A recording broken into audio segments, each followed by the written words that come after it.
il mondo? Come vai? How are you doing? How's everybody going? Good morning. Good afternoon. I don't know what time it is. My brain is very sure that it's very early in the morning right now. It's good to see you all. Happy New Year.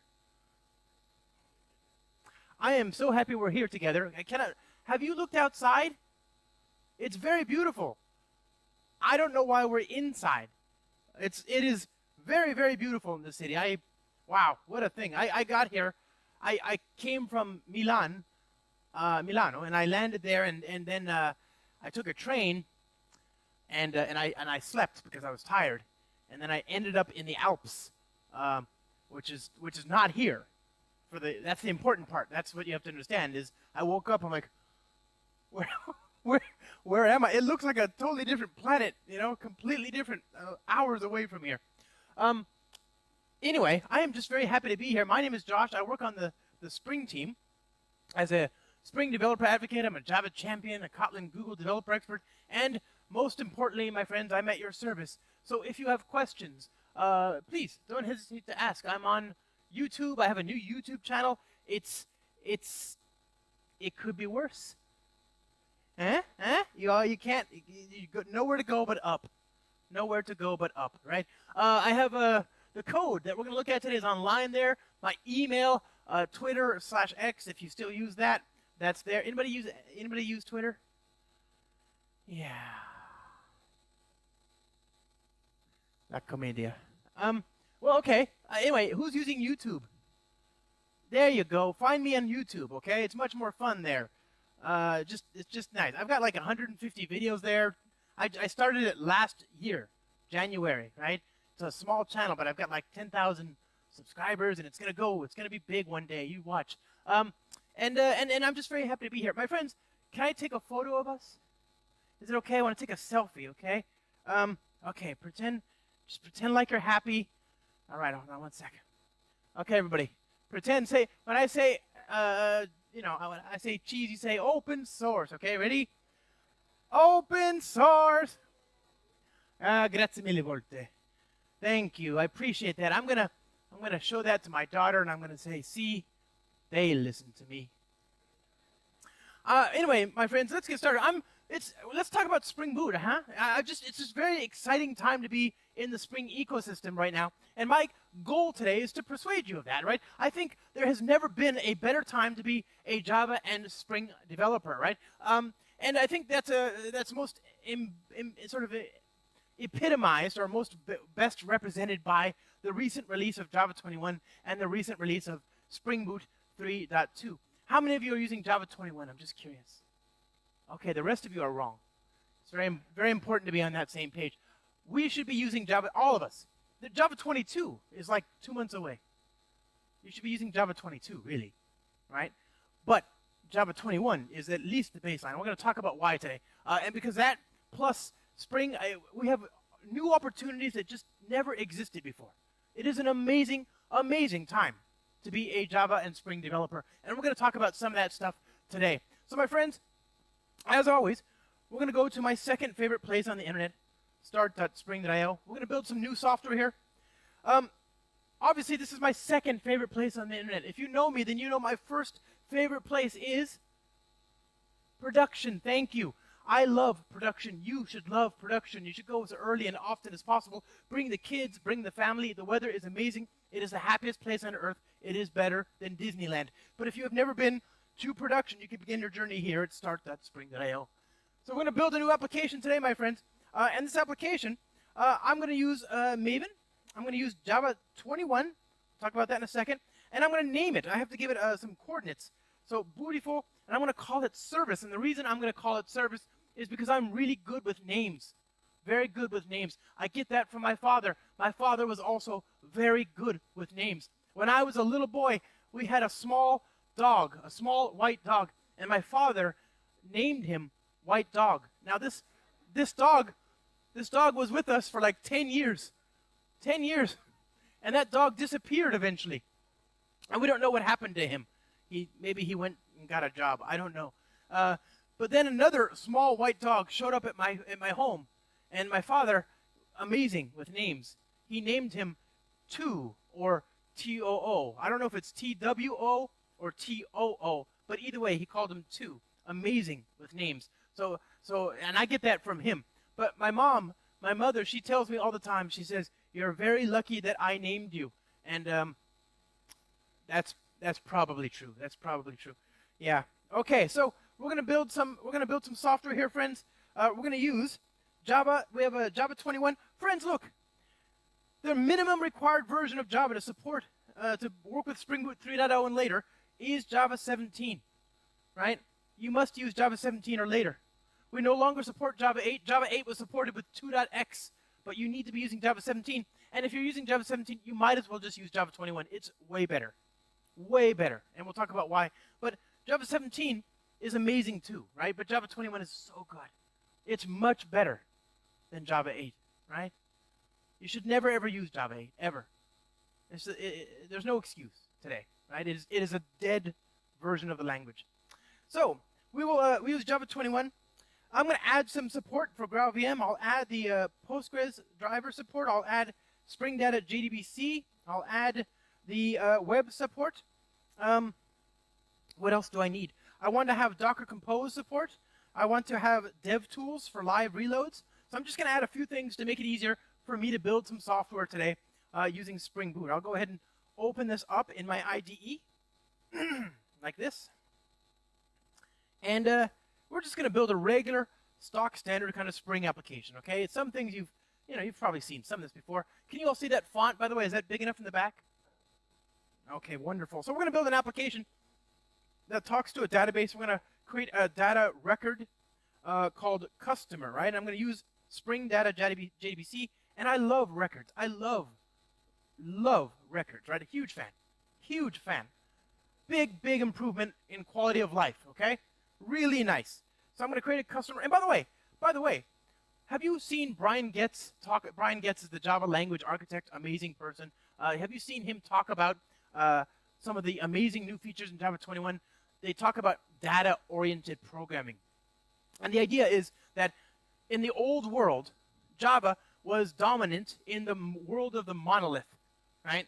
Because we had large code bases, and the way we expressed changes was through polymorphism, through deep hierarchies, right? So the way the system exposed change was through deep hierarchies of types. And so in that case, you want Java's modularity, its rigid type system, its good compiler, all of that stuff helps you build scalable, large code bases.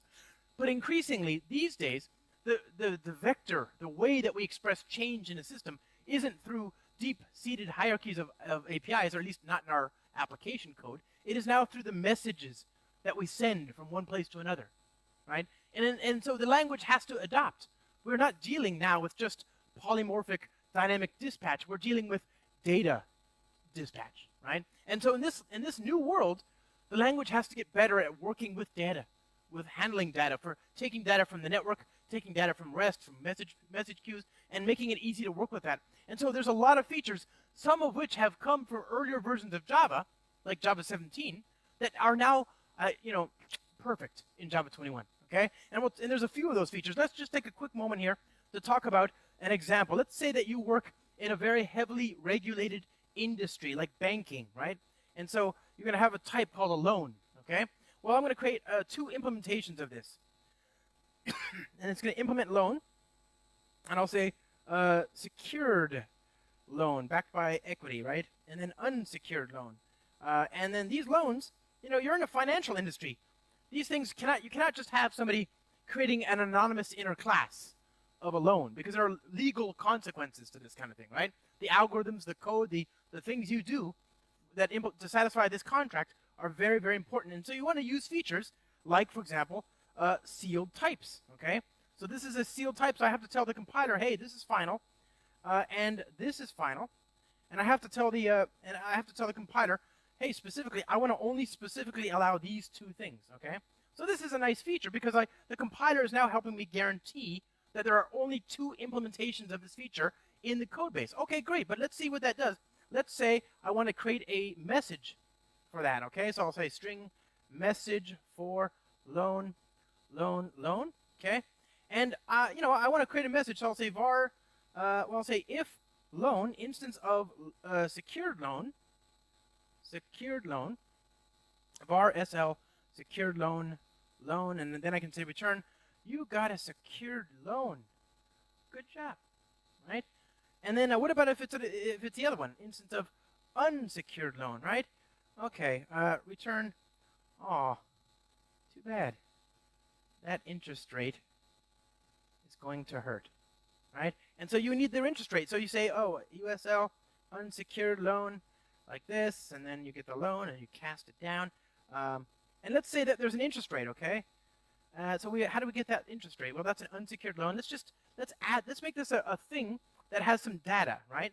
And so we're going to use records here. The idea behind records is that if you are willing to give the compiler some guarantees that the object state and identity is equal to the state and identity of the fields, then the compiler can do some very nice things for you, right? It can create a constructor, it can create toString equals hash code, it can do all of this for free, and it gives you getter methods and storage for the field. So this record mechanism is a very nice feature, and also the language now has a way to understand how to take this thing apart. So for example, oh yeah,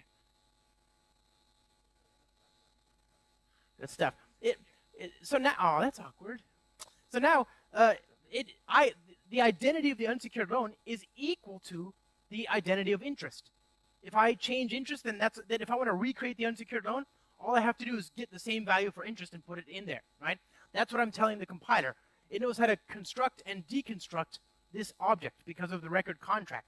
So now I can say, okay, let's go here and USL.interest. Okay, great. So that's okay, but look, the compiler's unhappy. So I guess I can do something like this. But you and I both know it's not possible to get here. You'll never get here, right? We should never arrive here. There's only two implementations. So either one or the other, right? So how do I make this a little bit better? Well, I can use smart switch expressions, okay? So now I can say, okay, return if I have an unsecured loan, then return this, right? And by the way, you can also do pattern matching. You can extract out the type here and assign it to a variable. So now I've got that. Now what about the secured loan? Okay, secured loan. Okay, great. Good job. Look at that. Okay.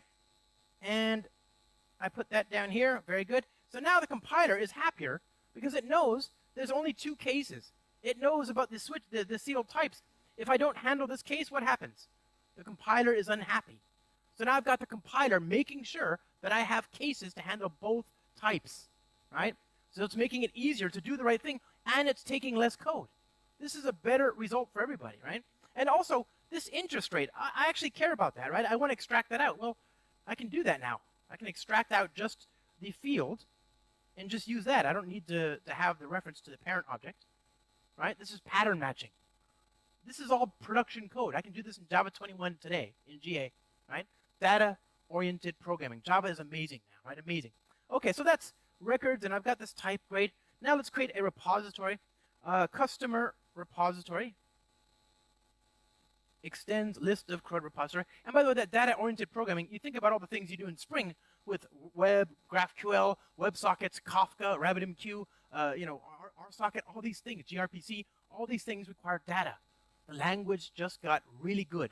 It got really good to support your use cases here now. The framework's already good, but the language has gotten great. Okay, so custom repository, great. What else? I want to create I want to have some data in the database, right? So I'll go here and I'll create some schema. We'll create a new file here called schema.sql, and I'll say create table if not exists customer, all right? ID serial primary key, name var text not null, okay? I'm going to use my New Year's resolution is to use text more often. Okay, and there's this, and then we're going to create some data as well. We'll create a new file here, data.sql. I'll say delete from customer, insert into customer. Let's just put some people on the Spring team. So we've got Jurgen, come on, okay, good. And then we've got Stefan. Look at that. I could live in Switzerland. I understand these accents, right? I'm ready. Okay, we got, because that's like a German name and that's a French name, right? I just need the Italian ones, la città with an accent. Yeah. So Who else? Josh, Mathura, Yu Shin, Munga. Okay, and Dr. Sire. Okay, so there's a bunch of records now, and I want to tell Spring Boot to always start the database for me. Okay, so now I'm going to run the program. But remember, friends, back on the initializer, I want to live that git clone run lifestyle. I want to go as fast as possible. So I added Docker Compose support. The Spring initializer generated a Docker Compose file for me, right, for the services that I've got. And you can actually add your own, of course. You can change it. But because we have the new support here on the class path for Spring Boot Docker Compose, it'll automatically start up the Docker image for me, which will take a long time, right? Because I'm starting up a whole Docker container, right? So I don't want to restart it a lot. I don't want to restart the whole JVM. Now, friends, it's important to understand that the JVM is amazing, but the startup speed is not so great, right? And so I don't want to restart it, especially if I'm going to have to restart the Docker container each time. So I have this thing called DevTools. And the thing that DevTools does is when you start the application, it keeps the JVM and it creates the Spring application context. Well, then each time you make a change, there's a thing that looks there and it sees the new class file and it reloads the application context, right? It recreates the application context, but it does not restart the JVM. So that way you save a lot of time, okay? So look how long this took. This took forever. Look at that. That's with Docker, right? It had to start a Docker image up, okay? But now let's say I go here and I create a @controller, @response body, customer REST controller. Hey. Okay. @get mapping customers collection customer turn, and I'm going to inject the repository that we just created, customer repository. Okay, got that here, and I'm going to return this .repository find all. Okay, now instead of restarting the JVM, I'm going to recompile, right? So on my Macintosh in IntelliJ, I use this recompile Command Shift F9. Okay, it might be Control Shift F9. If you're using Visual Studio Code or Eclipse, you just save Command S, right, and that creates the recompile. So Command Shift F9, and then when I do that, it restarts everything much quicker, right? Much quicker. I don't have to restart the whole JVM. I just restart the Spring application context. So 4 times faster. Okay. So now localhost 8080/customers, and voila, it worked. Écolo. Of course it worked. It was a demo. It was always going to work. There's no question there. But friends, this is all pretty standard stuff. I could have done this before, right? This is easy stuff from years and years, although it's much cleaner now, much more concise, much more productive, much more quick, but still similar. Web app talking to database. Okay, a story as old as time. But some things are new. Things are changing all the time. There's a very interesting new thing. I'm sure you've heard about it, artificial intelligence. We don't have intelligence, so now we are looking for artificial intelligence. And so there's a lot of good support there, and really there's a whole new ecosystem there and a whole new discipline, and it's called RAG, Retrieval Augmented Generation. The idea is I want to get data from these large LLMs, large language models. These large language models are like databases. Think of them like that, right? They have the ability to answer questions for us. Java is a great language for building systems and services that can talk to anything, including LLMs.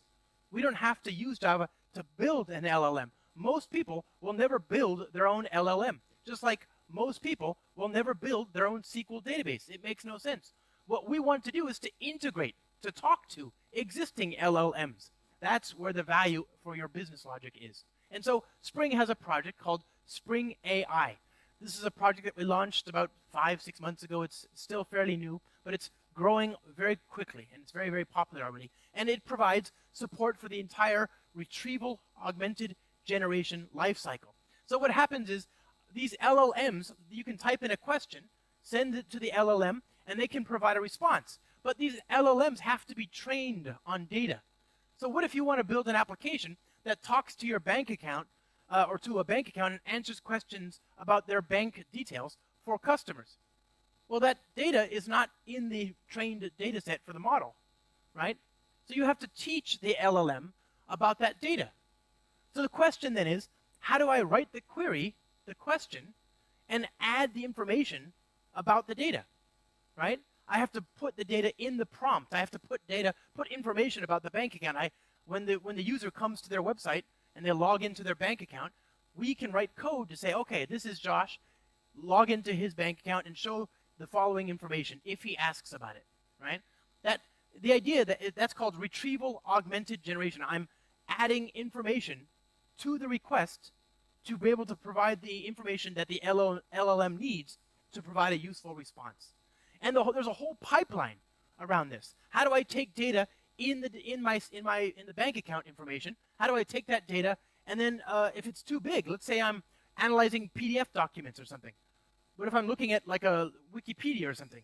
How do I take the data and compress it so that it's small enough to fit in the body of the request? Because remember, you can't send unlimited text to an LLM. You have to have a certain token size, a certain number of characters, basically, right? So that you have to find ways to take large amounts of text and compress it into less, to summarize it, to make it more compact, and then you send that to the LLM. So this whole process, this whole data pipeline is called retrieval augmented generation, and Spring AI supports that, right? There are tools for working with data, for summarization, for compacting, for all this stuff, and it's a whole life cycle. And there's where do you put this data? You put it in a vector store. Vector stores answer the question, given some text, is it similar to this text or is it similar to that? Which one is it more similar to, right? And there are many different vector stores. Postgres has a vector store implementation you can use. So we support that kind of stuff as well, because that's what you want to use to answer questions for the LLM. So this whole process, we're not going to go into that whole thing, but I do want to use a little bit of AI because it's 2024 and it just makes sense and it's really easy to do, okay? So what I'm going to do is it's not on the Spring initializer yet. We don't have it there. So I'll go back here. Okay, I'm going to cheat and copy this code right here. Spring AI, OpenAI, Spring Boot Starter, but we support Google Vertex, we support Azure AI, we support Hugging Face, we support Ollama, we support a number of different implementations of an LLM, okay? So I'll add this here, and I'm going to add this repository because it's not yet GA. Okay, repositories, voila, good, Command-Shift-I. So now I've got that support there. Let's go ahead and build a simple query. At controller, at response body, singularity controller, okay? And I'm going to inject the Spring AI client, okay? So here we are, singularity. And you also have to configure it. You have to configure Spring AI, OpenAI API key. I've already done this off screen, okay? In my shell, I have an environment variable that looks like this, and I put the value in there. You have to get your own. Forgive me for not leaking my credentials to you, okay? But just trust me, it's there. I've done this, okay? So now I've got this, and I'm going to create a simple endpoint here. We'll say at git mapping, let's say story time, okay? Or historia. I don't know if that's the right word for Italian, though. Okay, and then message. Okay, very good. And I'm going to create a prompt. And this is it. Look at that. Oh, multi-line strings. Great for SQL and for LLMs, right? So I'm going to ask it a question. I'll say, Dear Singularity, would you please write a story about the amazing, a story that honors the amazing city of Ticino, Switzerland. Talk about the wonderful people, the amazing views, the delicious food, and please write the story in the style of famed children's author Dr. Seuss, one of my other favorite doctors, Doctor Who, Dr. Sire, Dr. Strange, Dr. Subramaniam, Dr. DeVolder, Dr. Pollock, and Dr. Seuss. And then I'm going to say thank you. It's very important to be polite. They will remember this when they take over. Josh. Okay? Very, very important. Okay, good. So now var response equals this.singularity.generate. I'm going to pass in the prompt, and I'll return a response. Map.of message response. Good, good, good, good. So there we are. There's our simple example, okay? And this is from Isaac Asimov, right? The singularity. He talks about the day that we get, like, I'm being a little funny here, but the day that we have computers that are sentient, he calls that the singularity, right? Okay, so let's go ahead and restart this. So Command Shift F9. Oh, actually, I have to restart the whole thing because we have a new type on the class path, right? I added the new jar, so I have to restart. Okay, now it's up and running. So now we go here, localhost Historia. Okay, and I guess we'll just wait.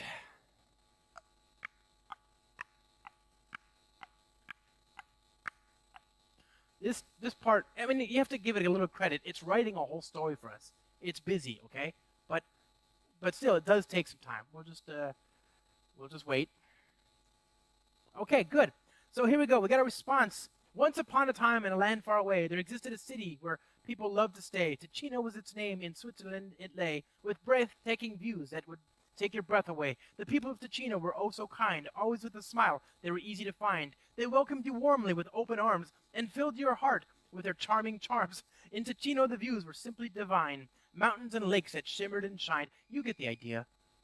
It can write poetry. It can do amazing things, right? We've arrived. We have an amazing capability now, and it's very easy to add this to your application, to integrate, right? And there's a lot of different ones. You can use publicly hosted ones. You can use private embedded ones. Lots of different LLMs out there, and Spring AI makes it trivial to connect to those things. Okay, great. Now, friends, one thing that was a little annoying was it did take a long time, didn't it? Right? It took, whatever, 5 seconds, 10 seconds, too much, right? That's almost enough time for me to, like, start up Slack. I could be on Slack just checking messages by now. So it's a long time. I don't mind, though, because I understand what it was doing, but think about what it was doing from our computer, or to our computer. Our poor computer was just sitting there. And think about the way systems work, right? We have a web server. Each new HTTP request comes in. The servlet container, Tomcat in this case, creates a new thread, and then it handles the request. Well, while I'm waiting for that story to come back from the LLM, I'm doing input_stream.read on the bytes from the network socket. I'm using socket.get input_stream, and then I'm reading the data, right? And so when I read the data, I'm stuck. I'm doing input_stream.read. While it's not -1, keep reading, right? And I'm adding the data into a buffer somewhere behind the scenes, and I'm turning that buffer into a string, and then I'm sending that back, and that's the response I have here. But that time while I'm waiting for the response, that thread is stuck. Nobody else in the system, no other request in the system can use that thread. That's a big problem, right? Because up until recently, if you had only a few limited number of threads, the last thing you would want to do is to keep that thread and not share it with other parts of the system.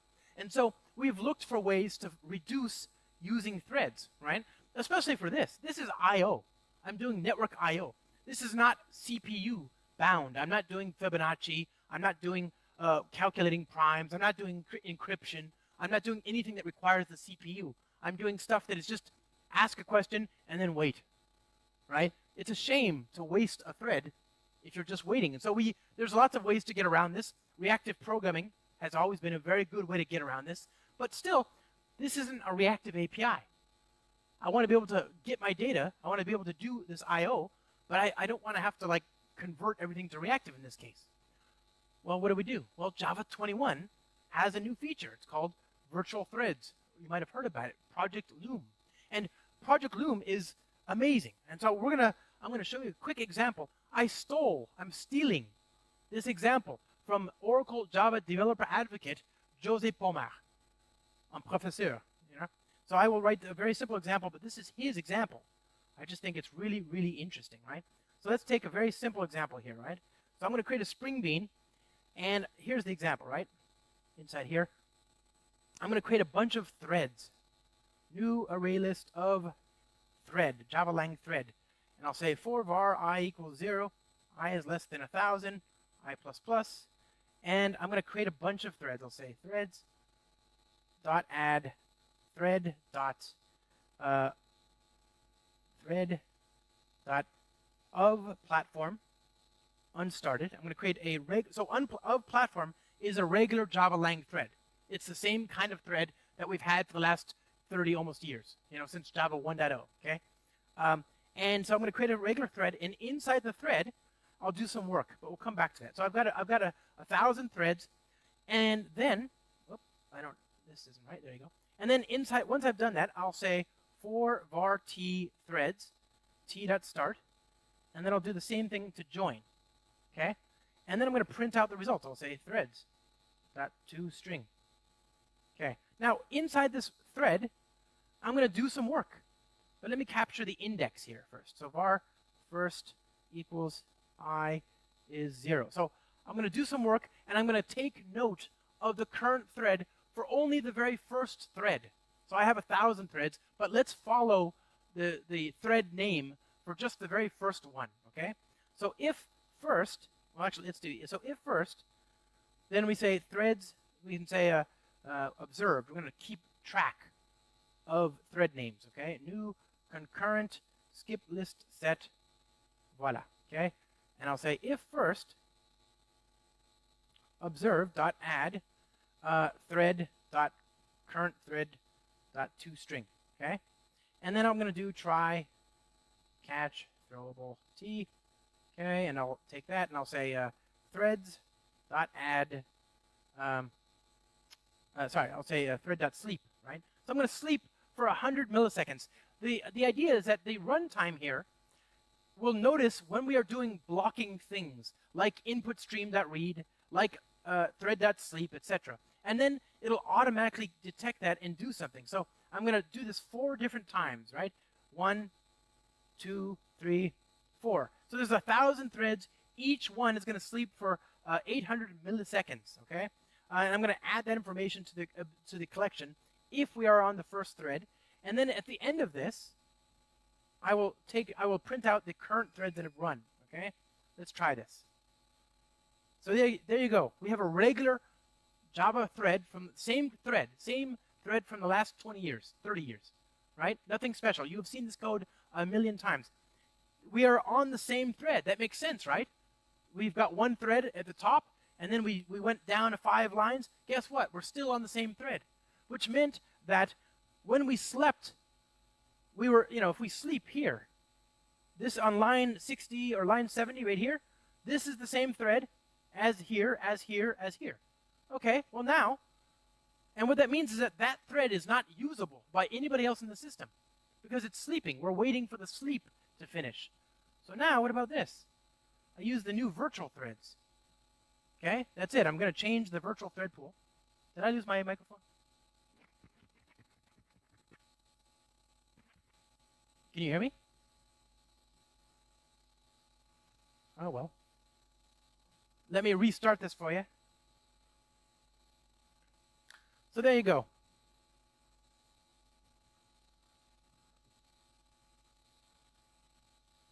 Did I do something wrong? Oh. Oh.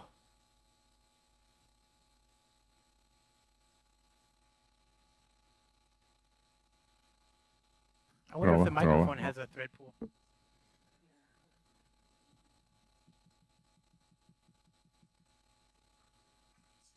Is it just a battery thing?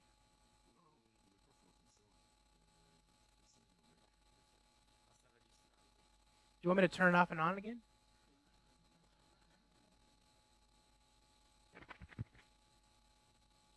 Doop-a-doo. Well, anyway, okay. So I'm going to, is it okay if I continue or should I wait? I'll scream. Can you hear me in the back? Okay, very good. All right, so, oh, there. Eccolo. Thank you. Grazie mille volte. So here we are. We have multiple threads, right? I made the same exact code, 1 thread, 2 threads. It switched threads automatically. So let's try again.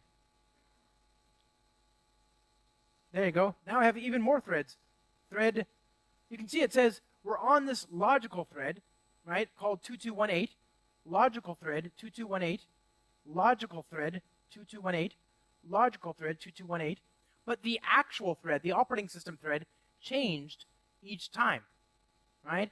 And that's why I'm using a set. I'm using a set to deduplicate the thread names.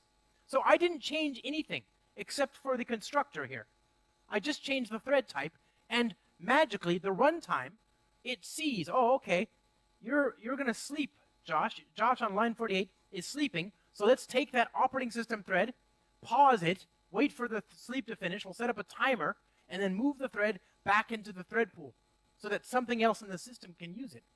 And then when it's done, we take the code and we put it back on the thread when it's done sleeping, right? And we did this 4 times, so there's 0 to 4 threads. That's amazing. What that means is if we sleep or if we do input stream.read, we're not wasting that thread. The runtime, the JVM, automatically lets you use that thread for other things. Now you get incredible scalability, the kind of scalability you would get if you used reactive programming. But I don't have to do that now. I just get this for free. Now, this is a little low level. You're not going to want to write threaded Java code, right, by yourself. Most people don't do that. Well, first of all, even if you're doing it, you're not going to do this directly. You'll probably use an executor service, right? So I can use executors.new virtual thread per task executor.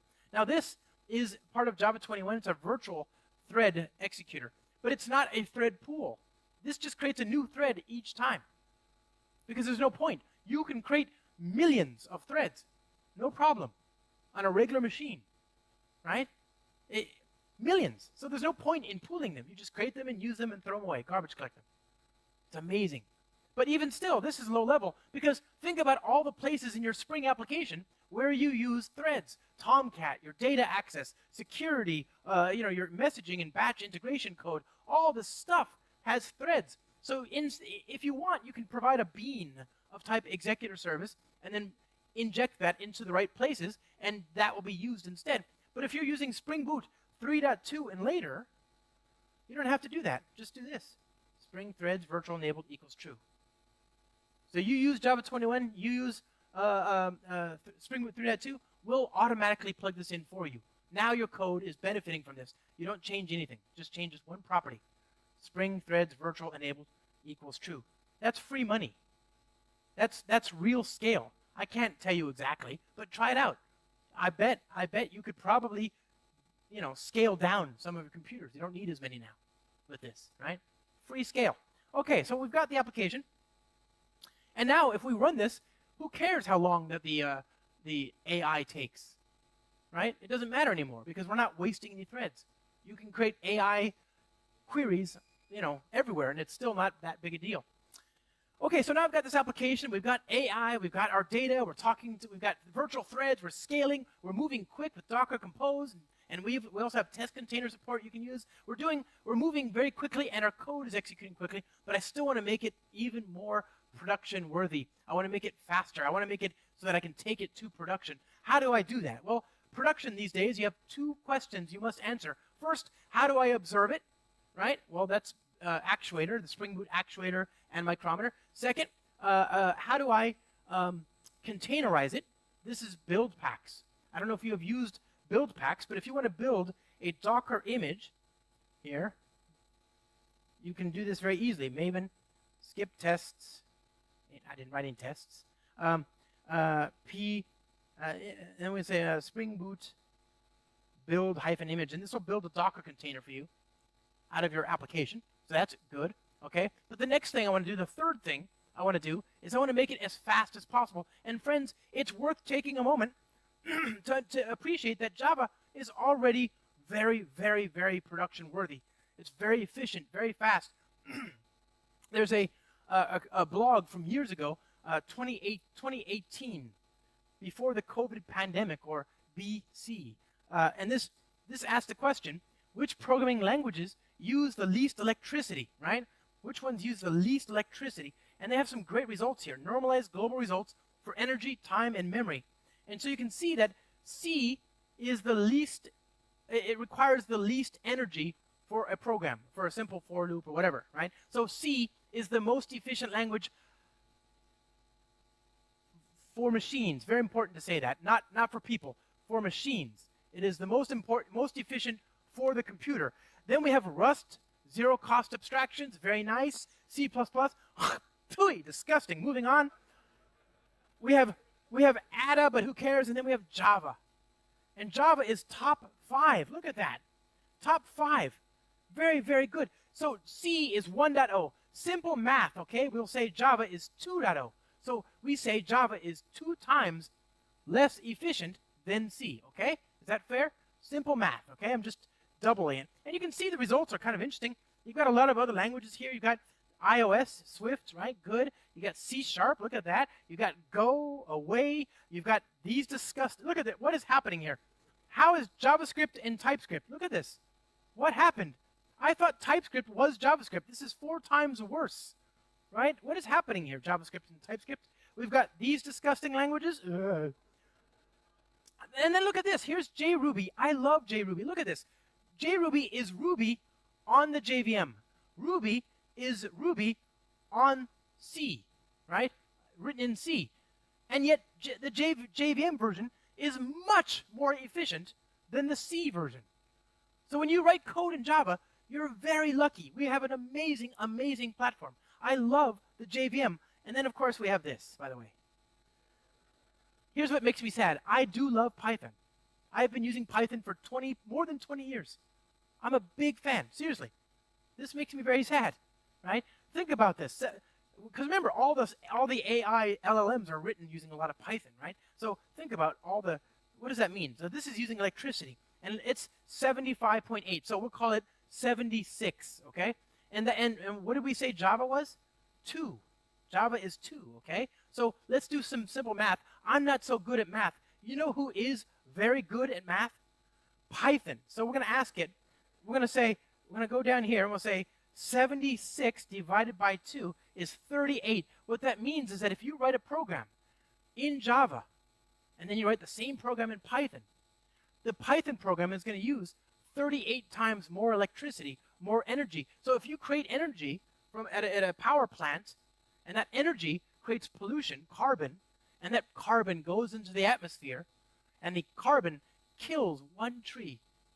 In Python, it kills 38 trees. That's a forest.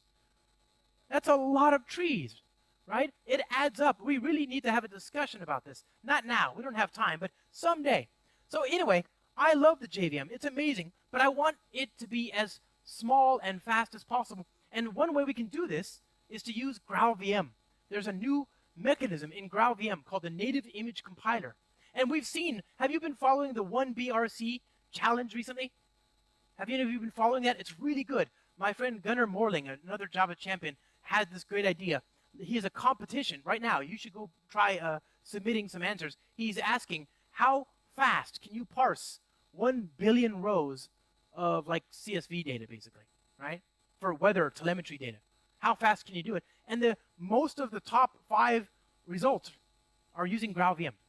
It gives you even more performance and benefits. And so I want to use GraalVM, and I want to use the native image compilation. The problem is native images require configuration. They require information about reflection, serialization, JNI, JDK proxies, etc. All that information you have to provide as JSON configuration. Well, friends, there's 2 problems for this, right? There's 2 problems. First, there's a lot of JSON, right? There's a lot, too much JSON. And I don't want to write it. That's the first problem. The second is, I don't like saying the word JSON. It just sounds stupid, right? Just imagine saying that to another adult. I'm going to use some JSON in my program. It just sounds really bad. So as a person who speaks many languages, I prefer rude. I prefer, I speak French. In French, you would say JSON, which sounds cooler. Can we agree? Okay, yeah. Okay, much cooler. But I was in Taiwan, and there's a language called Hokkien, And in Hokkien, they have jingsong, which means like happiness, right? And I think that should be a cool extension as well. So jisong or jingsong. Either way, much cooler than this nonsense, right? Much cooler. But either way, I don't want to write any of it, is my point. And so Spring Boot can do that for me. I'll go here. We'll skip tests. There's no tests. Native compile, okay? We're going to go ahead and let that run in the background, and it's going to compile. And the problem, my friends, is that this takes a little bit of time. This is my least favorite part of the GraalVM compilation. And unfortunately, like I understand this famous XKCD cartoon. It says, what is the #1 programmer excuse for not doing your work? My code is compiling. These idiots are on their chairs playing swords, and the boss says, hey, get back to work. Compiling. Oh, okay. Keep going. I understand this now. This is me, right? This is my life now. I didn't want to understand this, but I do. 2024 is a weird year already. And so I understand this joke. I didn't want to. And the problem is I get very bored very easily because it takes a long time, but it's not so long that you can go to the cafe and get some coffee or take a walk or go to the bathroom. But it is long enough that I get bored. And so I start to hear music in my head. I start to hear music and I think, oh, that music, I wish I could, I just hear elevator music. And elevator music is the music that they play when you're in an elevator. And I said, oh, wouldn't it be great if everyone could hear that elevator music? So I went to Oracle and I said, hey, Oracle, please play elevator music during the native image compilation. And I got some great responses. I said, I already hear elevator music in my head while I do these sometimes long-running compilations. I would like everyone else to hear them too. Thank you in advance, and I appreciate your work. And I got some great responses. This one is from our friend over at Red Hat, a Java language engineer named Andrew Din. He posted to this video on YouTube. I will not play it. From the GoldenEye James Bond video game for Nintendo 64 in the 1990s. They have a soundtrack, and it's great. Somebody says, I would add that using beeps in general, not only for native image, really helped me to reduce development time. That's true. Like my microwave will do a beep, right? Almost. My microwave will do a beep when it's done. Why can't my compiler, right? Like a ding or something like that. And then somebody else, Fabio Niephaus, he's another another one of my favorite doctors. He works on the GraalVM team. He said, he's a researcher on the GraalVM team at Oracle Labs, and he said, thank you for your feature request, Josh. The problem with playing music during the compilation process is that it's just fixing the symptoms, and we are still working on the cause, making GraalVM images more efficient in terms of time, memory, and CPU. He continues, I have prototyped a -- Josh Long mode. So, you click on this. You click on that, and there it is right there. So what would happen is you would run the -- Josh Long mode. It would say music brought to you by Josh Long, but you're still hearing music. You want something to look at, so then it would print this out, right? And I think that's going to be a great addition to the compiler. I don't know when it will be merged, but I'm sure it'll be soon. Okay, so what were we doing? Oh, right, the compilation. It has finished. It actually finished a long time ago. How very awkward. So I will run this very quickly, and oh, it failed because the port is already in use. Okay, no big deal. We stop this. Ready to go. One more time. Still failed because the database doesn't exist, right? Remember, I'm git clone running. I'm using Docker Compose. So I will go here, and I will start up this. There we go. Here we go. Okay, and I've got this Docker Compose file here. I'm going to do Docker Compose run. Thank you. Oh, sorry, Docker Compose up. All right, and then I'll go here again, and okay, and then I'm going to run this, and I've got a little script. All the script does is it exports the environment variables for the Docker Compose image, and then it runs the binary that we just compiled. Okay, so run. There we go. There's our there's application. 0.1 seconds. It's taking. There's the virtual threads, all that kind of stuff. My favorite part, though, friends, look at this. This is the process identifier. Take that. PS-O RSS that. So that's the resident set size. That's the RAM. And it's measured in kilobytes. So you divide by 1,000. So it's 117 megabytes of RAM to run the program. That's like 10 times less than Slack, right? Much, much better than what you've got right now. So you get much better startup time and runtime performance and amazing RAM footprints. This is a huge deal. Now you have virtual threads. You handle a lot more scale. You have GraalVM. You handle much smaller binaries, much smaller RAM. You can reduce your data center spend while still having the easiest, cleanest code possible. It's an amazing time to be a Java and Spring developers. Grazie mille volte, everybody. Thank you so much. Have a great day. I have a question for you. Who had fun? All right. Who learned something new? Ah, very good. I'm glad to hear it. Thank you so much.